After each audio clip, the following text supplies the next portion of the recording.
There are many situations in the life sciences where we would like to find the optimal value of some function. For example, we might be interested in finding the optimal drug dosage to return a patient to health as quickly as possible, or we might be interested in determining the optimal harvest rate of a fish population. There are a number of different possible examples.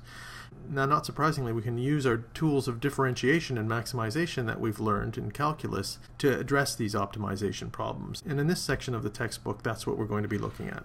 Now, by far the biggest challenge in solving optimization problems is taking a word problem that you're given and turning it into a mathematical problem. To some extent, becoming proficient at this requires practice, but there are a series of sort of rough guidelines or steps that one can go through in order to carry out this procedure. What we'll do in this video is consider 6 main steps that one goes through in solving an optimization problem, and then we'll work through an example 1 from the textbook. The first step is to read the problem carefully and make sure you understand exactly what's being asked. One of the first things we need to figure out in the problem is what the unknowns or the variables are in the problem. So if we're looking at an economic example, and let's suppose we're selling cookies, perhaps the unknown in our problem is the price that we're going to charge for a cookie.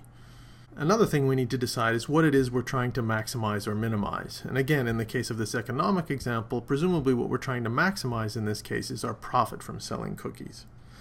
Now, in most optimization problems, there's typically some underlying sort of fundamental constraint. And by this, I simply mean that there's some kind of trade-off between choosing very large values of the variable and choosing very small values of the variable.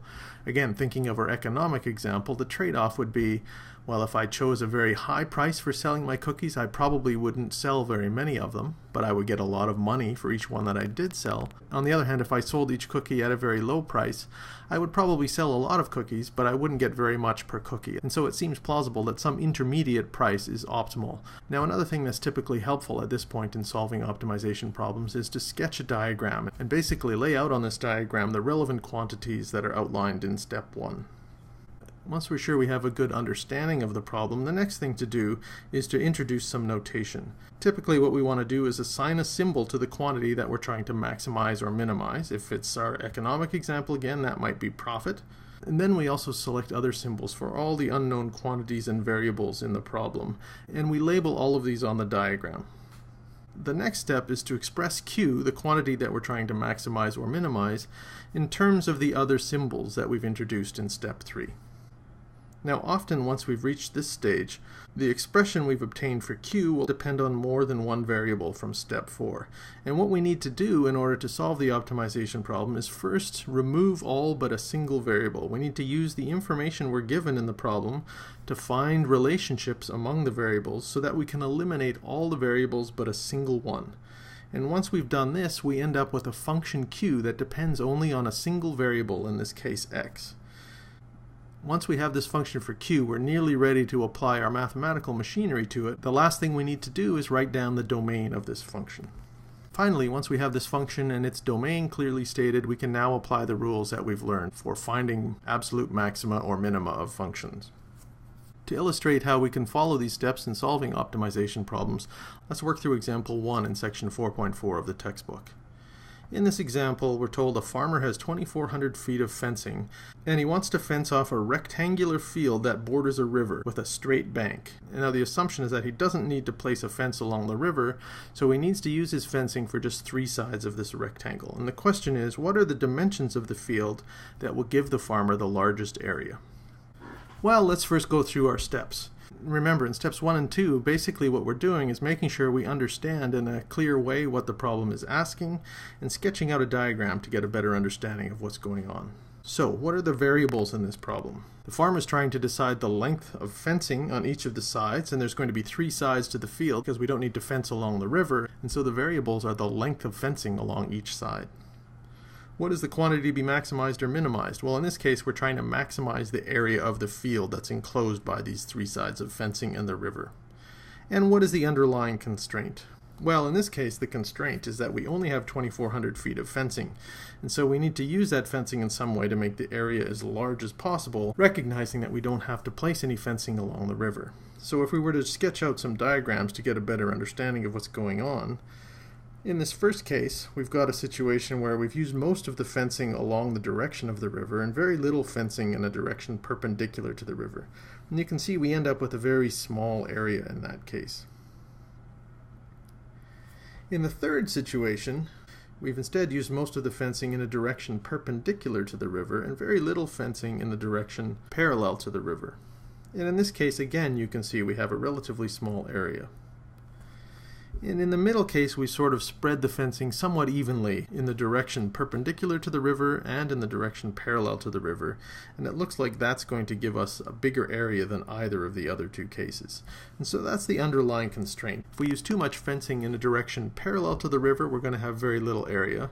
And if we use too much fencing in a direction perpendicular to the river, we're also going to have very little area. And so it seems plausible that some even spreading of the fencing in these two ways is going to give us the maximum possible area.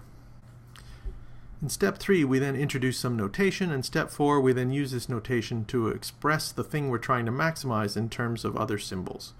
So first, in step 3, we want to introduce notation. Let's use A, capital A, to be the area. That's the thing we're trying to maximize. And let's use x and y to be the depth and width of the rectangle in feet, as shown in the diagram here. So the area we're trying to maximize is A, and we can express that area in terms of the variables x and y. The area A is simply the product of x times y, and so we have this expression here that relates the thing we're trying to maximize, A, to the variables of the problem x and y. And now, as I said when I laid out the steps, often in these optimization problems we end up with an expression that we're trying to maximize that depends on more than one variable.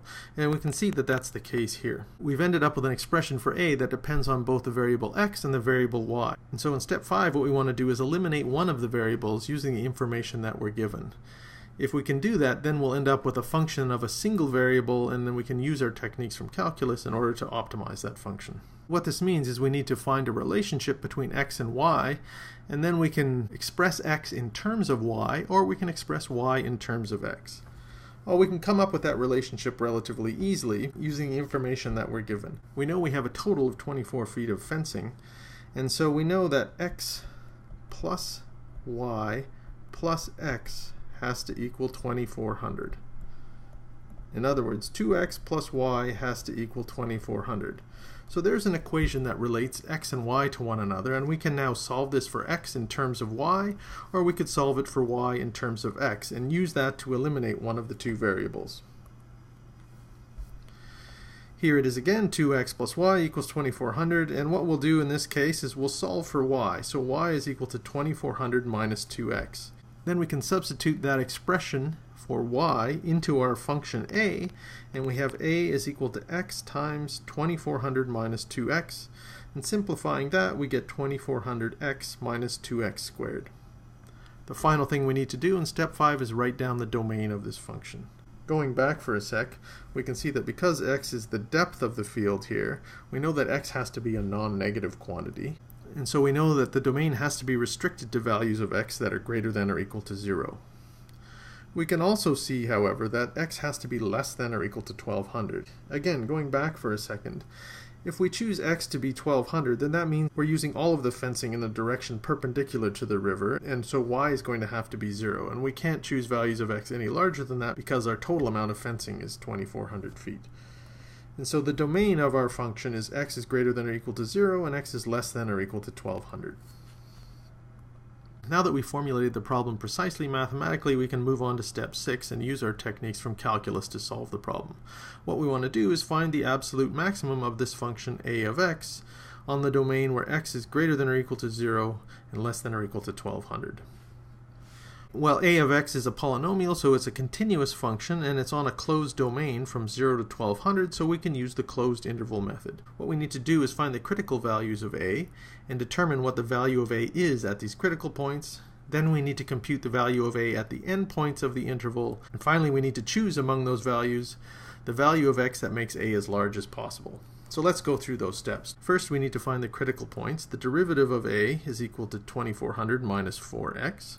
And so we can find the critical points by solving this equation here. 2400 minus 4x equals 0. And the solution to that equation is x equals 600. So there's a single critical point of this function at a value of x equals 600. The maximum value of a therefore has to occur either at 600 or at one of the endpoints, 0 or 1200. The next step in using the closed interval method is then to evaluate the function a at each of these 3 points. A evaluated at 0 is 0. A evaluated at the critical point 600 is 720,000. and A evaluated at 1200 is again 0. And so we can see that the largest of these three values is the middle one, where x equals 600. So the closed interval method gives an absolute maximum value at x equals 600, and this value is 720,000 square feet. So the rectangular field should be 600 feet deep, so this should be 600, and this should be 600, and it should be 1200 feet wide.